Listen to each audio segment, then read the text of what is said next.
Nous sommes sur le site ENS du Bois Chétif, sur les communes d'Avoine, Huime et La Chavelle-sur-Loire.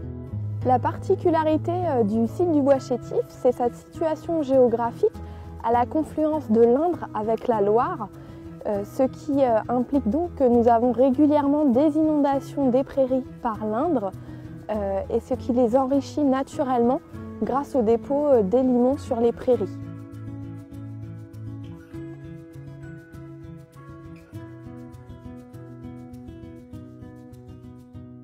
Nous sommes fin janvier, période de floraison des perce-neige.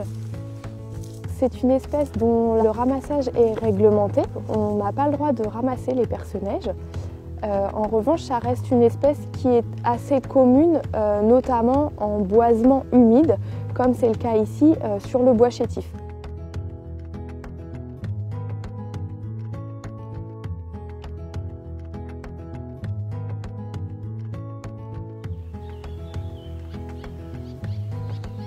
Au niveau de la végétation, on va trouver principalement des végétations de forêt un peu humides, de type frêne, saule.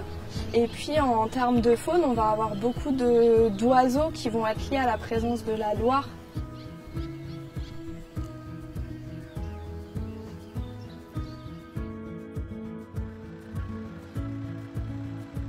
Le département met à disposition des agriculteurs les parcelles dont il est propriétaire pour qu'ils puissent les exploiter.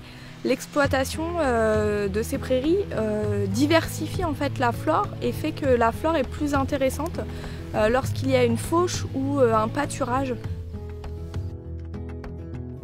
L'abreuvoir, on va le poser sur le puits qui est le long de la haie, comme ça il sera plus au soleil. Dans les échanges qu'on a eus avec le département, c'était que ces milieux-là risquaient de se fermer s'il n'y avait plus d'élevage. Donc l'intérêt du département, c'est qu'il y ait des zones bocagères. Mais pour qu'il y ait des zones bocagères, il faut qu'il y ait des éleveurs.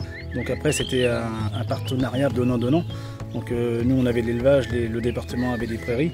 On a une action écologique, protection, et ça évite que les milieux se referment.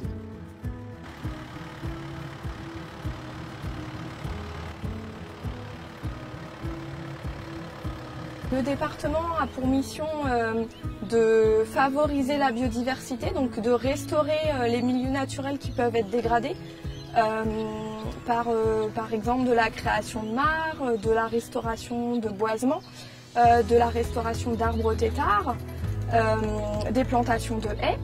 Et puis également de favoriser l'accueil du public, par exemple par l'ouverture de sentiers de randonnée ou également l'installation de panneaux d'information pour expliquer un peu l'intérêt du site.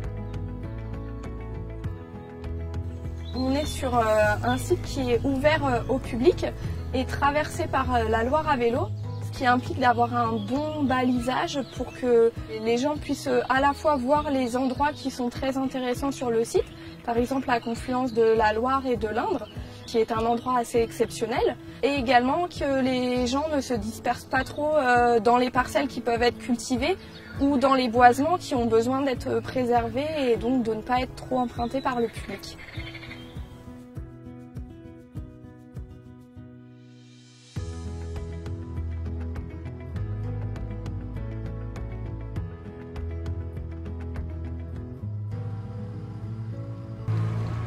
Là, si on tourne, là, ça descend. Ici, on est dans l'espace Natura 2000, donc on essaie d'avoir des déplacements relativement lents pour ne pas abîmer les berges. À chaque heure, on découvre des insectes différents, la vie des plantes, la vie des araignées qu'on voit monter et descendre, qui tissent leur toile. On fait tout pour respecter le milieu naturel et puis qu'il ne soit surtout pas endommagé. Mais quand on observe la nature, on voit plein de choses. Faut simplement se poser et puis regarder.